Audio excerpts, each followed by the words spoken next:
We are back for biology, and this time we are specifically going to look at flowers, specifically the floral biology. It is an important part in flowering plants. We said we are going to exhaust item 1 of the UNEB paper, and that is our target.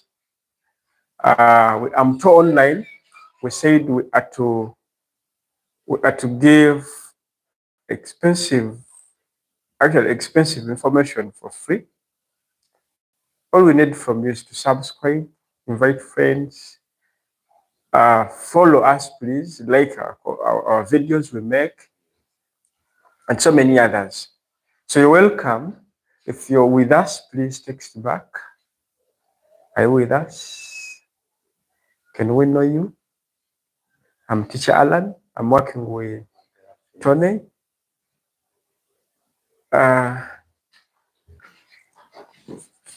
So we are going to look at flowers specifically. I think we've ever seen flowers. We all know flowers. We have one here. I'm using this one. I've not accessed bigger flowers. I'm going to use this one. This is a flower. And we know a flower is simply a reproductive organ of a plant. Why? Because it's in this flower where we find the reproductive systems, the male and the female. And it is the reproductive organ because it's where the process of fertilization takes place to produce useful storage organs, which are the fruits and the seeds. We are going to look at a flower. Like I told you, I'm not good at art, but I'll try to draw something here. We are going to find that a flower is made up of, let me draw something small here.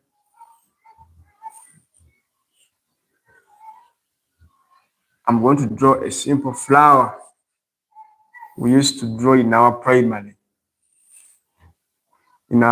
section,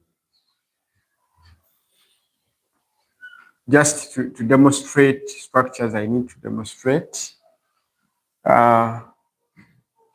We have structures around and some other structures down here.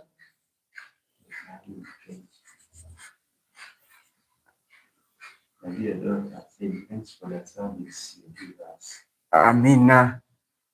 Thank you, Dorothy. So I'm going to look at these things in details. We are going to look at flowers. A flower, a typical flower, is made up of parts we call the floral parts.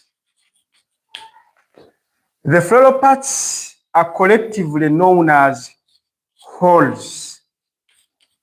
I think you've ever heard about this word. A typical flower is made up of parts we call whorls.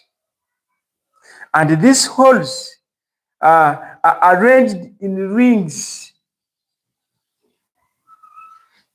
And these rings are 4 in number, the whorls I'm talking about. A typical flower, a normal flower, should be with 4 whorls. And we've said whorls is a collective name for all floral parts.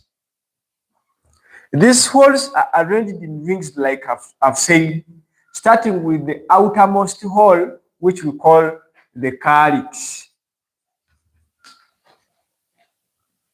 The second outermost or the second outer whorl of a flower is known as the corolla. The corolla. The third inner whorl of a flower is known as the androecium.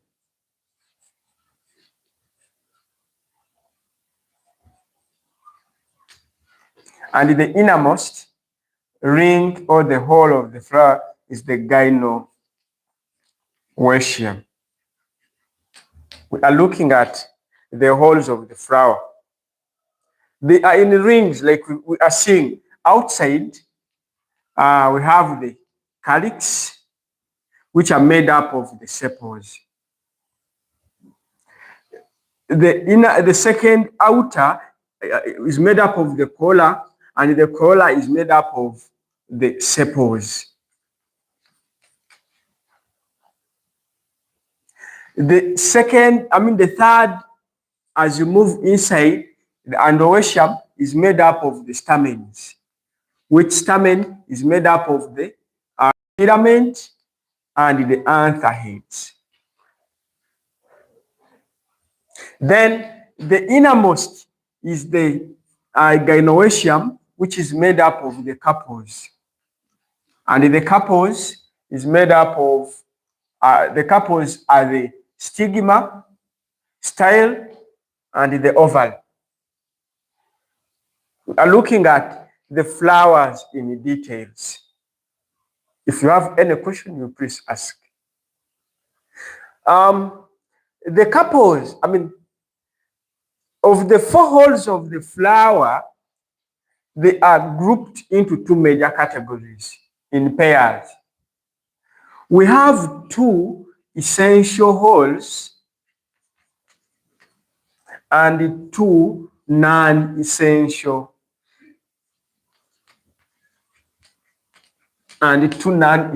holes. The essential holes are those holes that serve the major purpose of the flower, which is reproduction. And those are the stamens, or the gynoecium and the androecium. They are the 2 essential holes of a flower. So a flower without the gynoecium and the androecium is not considered a normal flower, because it cannot even be called a flower, because it is lacking the essential holes that makes it to be qualifying to be a flower.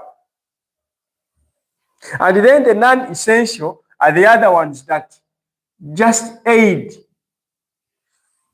the essential ones to carry out the productive purpose of a flower, and they are the calyx and the corolla, which are known as the non-essential holes. Let me hope we are moving.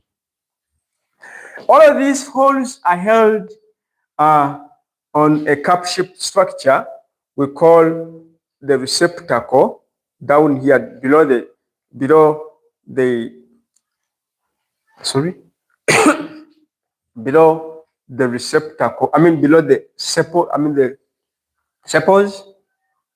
and the receptacle, and all the floral parts are held on a stalk we call the pedicel.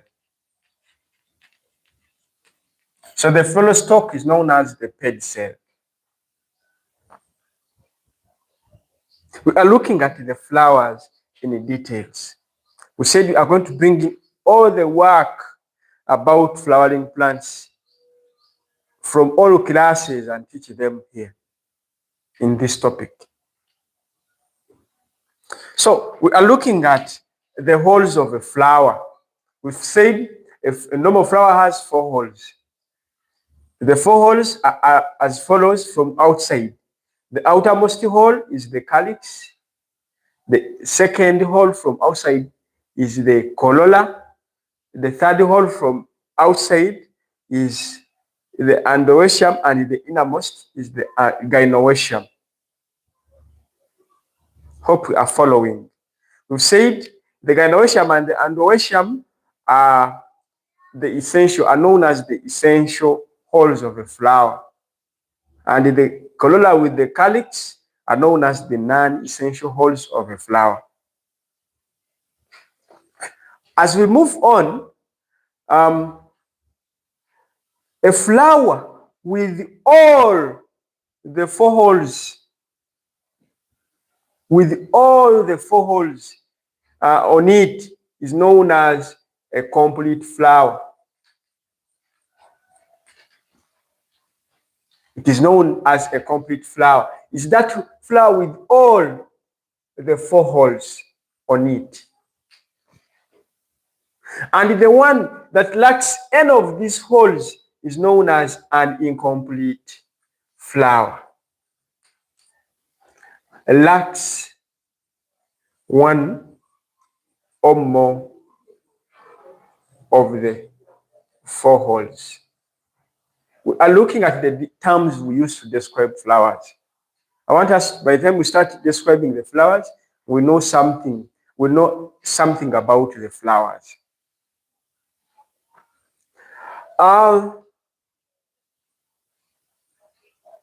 When we move on, we are going to describe a whole by whole. Let's start with the calyx. We've said the calyx is made up of sepals, and it is the outermost whole of a flower. When we talk of the sepals, there are these green structures, leaf-like structures outside you see here. They are the ones you see outside on this flower. I think we are seeing them. These sepals can be described in practicals, and we said it is the outermost whole of a flower. We can describe them. They may bring a question where they need one to describe it, to describe the calyx. We describe the calyx basing on number of the sepals. You count the number of the sepals. There are how many? You count the number like 1, 2, 3, 4, 5, 6, 7, like that. We can describe the sepals in terms of color as either brightly colored, not the specific colors, red or pink or what, brightly colored or dull colored. And we can also describe these sepals as either fused or free.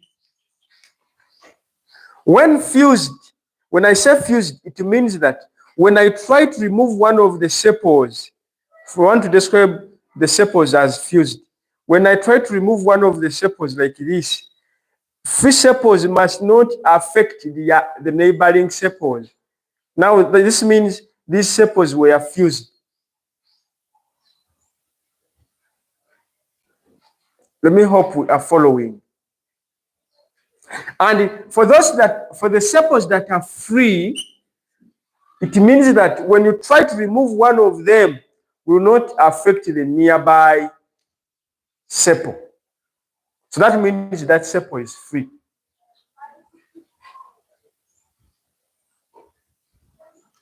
The ones that are fused will be those sepals that when you try to remove one, the neighboring sepal will also be affected. You just detach it from the other. So those are known as fused sepals. But still, we can talk about the presence of the veins, if visible. We can talk about the presence of the hair.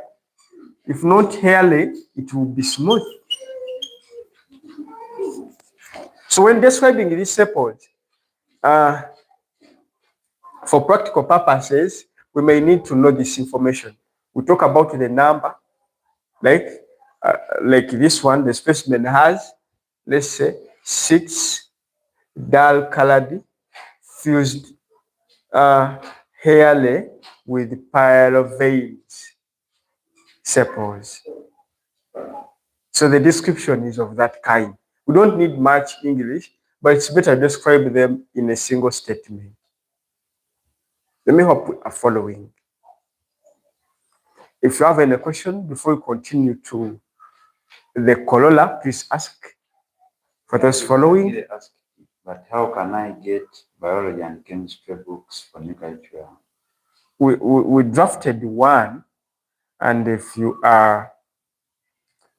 want one, we actually have one for chemistry theory right now. For the biology, we haven't drafted it yet, but it is soon out. For chemistry, it is out. If you want to access the book, you whatever. Yeah, you actually inbox the admin of the group, Mr. Tony.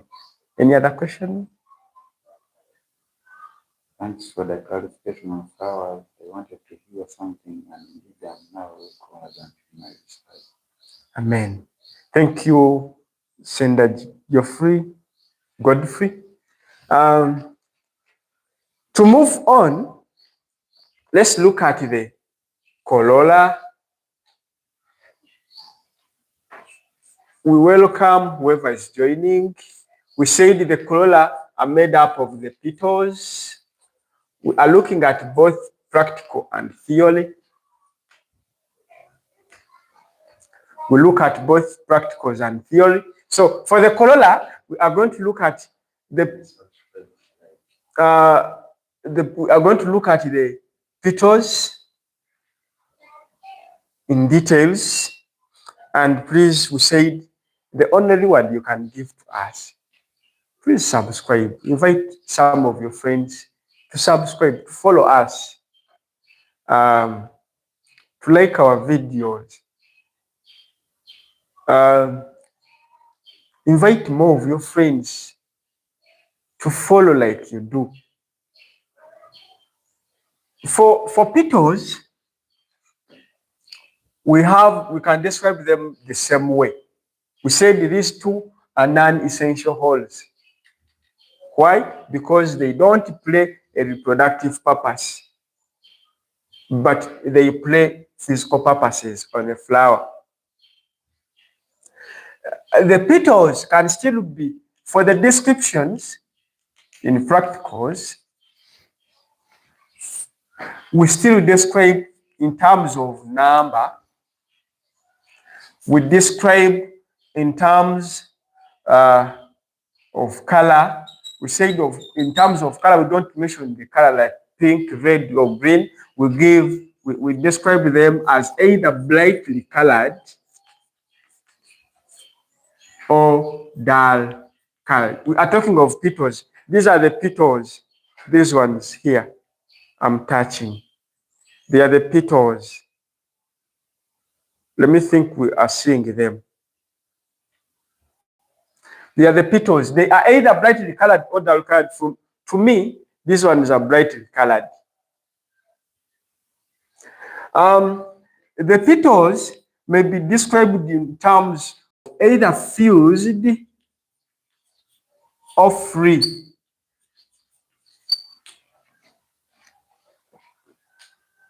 There are terms we use to describe free and fused.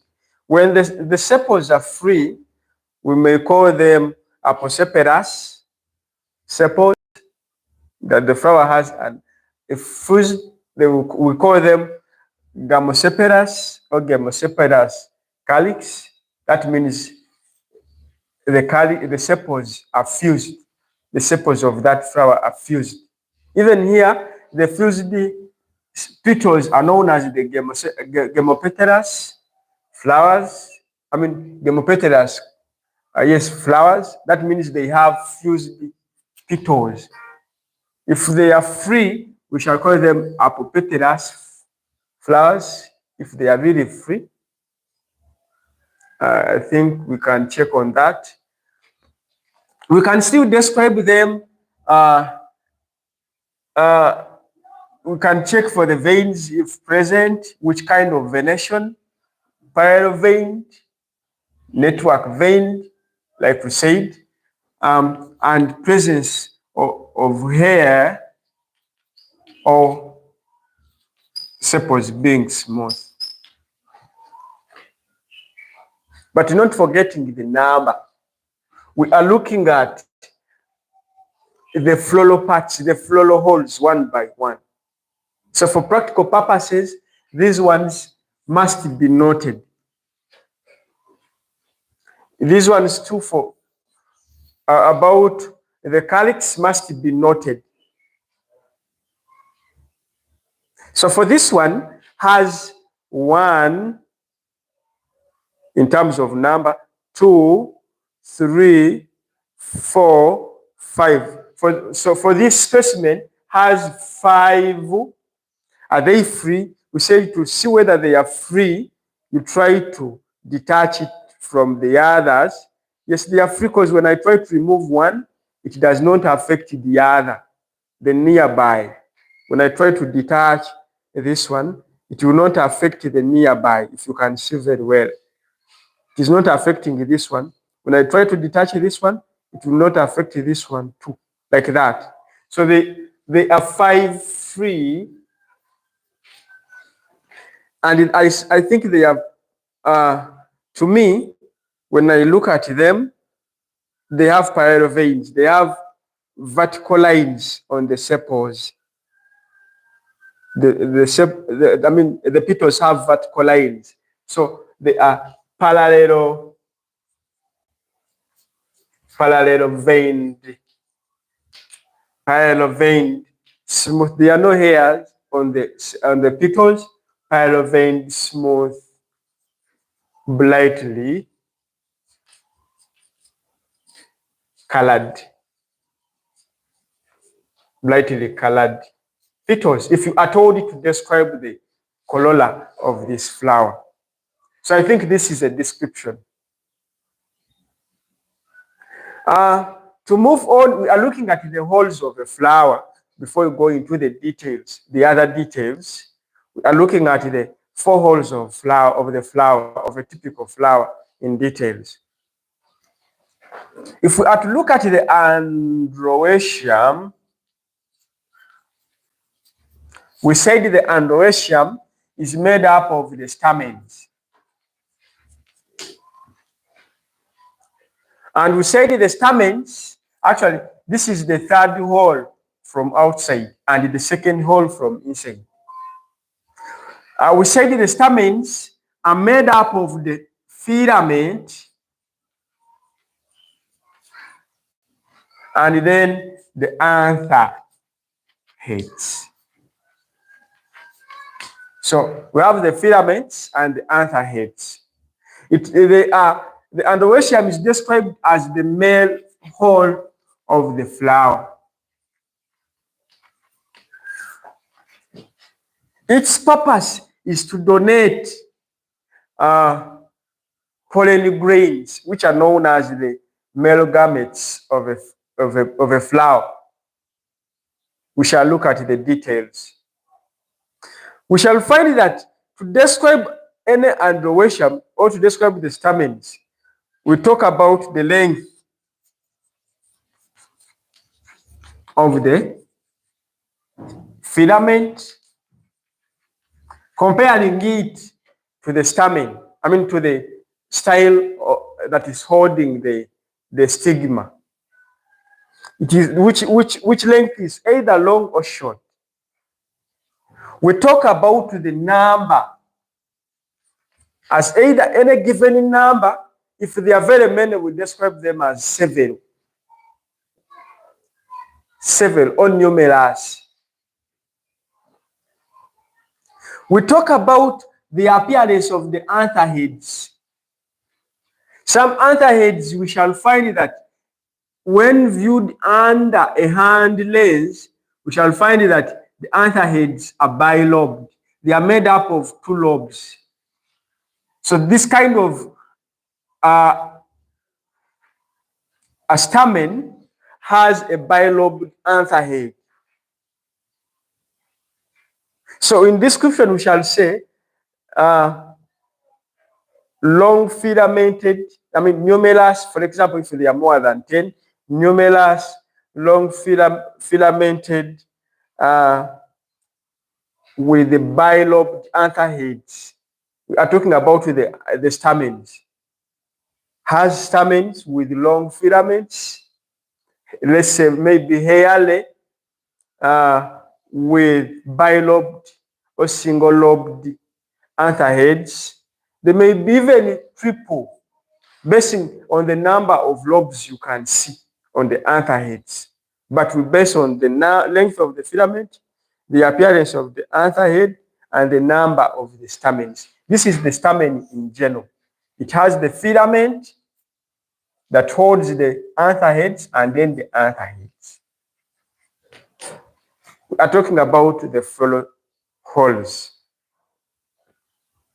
We shall find cases where these filaments are fused to form what we call a staminate tube. So we shall count the number of anther heads at the top, and then we talk of it has that given number of anther heads. Let's say it has 6 fused stamens that are fused. I mean, there are 6 long filamented stamens that are fused to form a stamen tube. We shall talk about that. We shall look at one of the flowers. I will bring it in the next lesson. So this is how we describe the androecium, the stamens. And then the gynoecium has a lot of detail we may need to know. The gynoecium, we said it is made up of the pistil, and we said the pistil is the female reproductive parts of the flower. And we said these pistils are made up of carpels, which carpels are made up of the ovary from down, the style, and the stigma at the top. Let me hope we are following. Let's start with this ovary. Let's start with description of an ovary. An ovary is described basing on its position or its location in terms of the receptacle. Where the ovary is above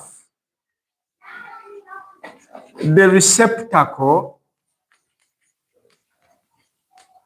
such an ovary is known as a superior ovary.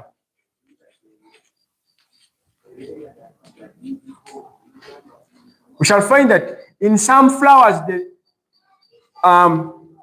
the ovary, if this is the ovary, if it is located above the receptacle of any flower, such an ovary is known as a superior ovary. The cases where the ovary is below the receptacle, such a flower, such an ovary would be known as an inferior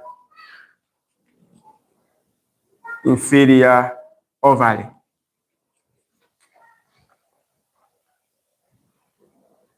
Still, the style will either be classified as long or short in terms of description. You can describe it as short or long. The stigma can be described as long or short, broad, basing on the appearance. The style can also be hairy. The ovary too can also be hairy, and so many others. We may find that the stigma has very many lobes. Each lobe is representing a style. We shall find cases where there are many stigma on a single style. This does not mean that it is a single style. It means there are many styles fused to form one style, basing on the number of the stigma heads you can see. So that means we shall have a that number of fused styles holding that number of lobes of the stigma heads from the same ovary. And that leads us to the different categories of Pistils. The types of pistils.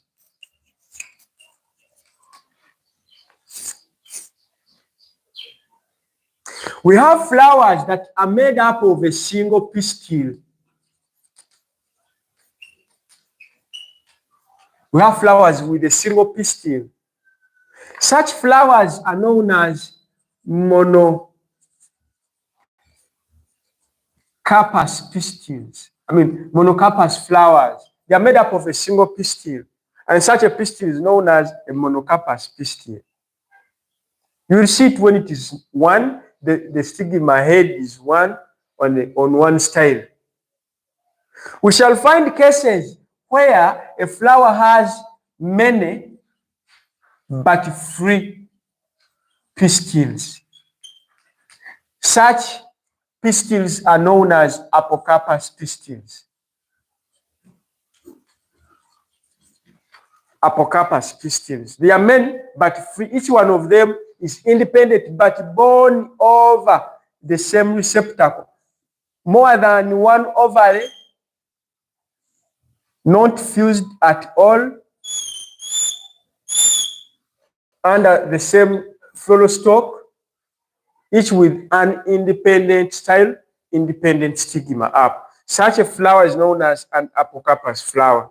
It is having many but free pistils.